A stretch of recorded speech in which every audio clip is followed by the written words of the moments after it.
دا ډېر ګران وخت چې الله تعالی ته سړی ورخمخ کېږي برورا. بعضې سړی وایي زه به الله له جواب څنګه ورکوم؟ بلکل به یې ورکې. لیس بینهما ترجمان، ترجمان به منځ کې نه، ډایرکټ په ستا او د الله او د بنده منځ کې خبرې خپلې کېږي، تپوسونه به کوي.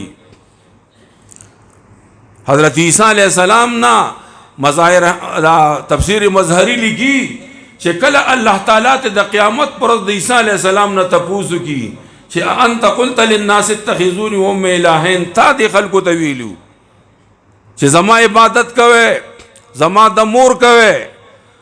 اب وی ما قلت لهم، ما خو تجی نه دی ویلی، او که ما ویلی تا ته به علم یا الله، ما خو چاته داسې نه دی ویلی چې زما عبادت وکړې.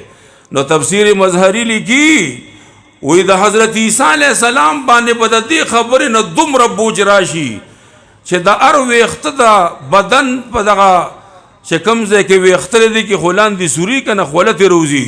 وی د حضرت عیسی علیہ السلام د بدن د ویښتو د لاندې ټولو د دې نه به وینه روځي د دونه د غم د وجې نه، د هغه تکلیف د وجې نه چې الله دې تپوس وکړي.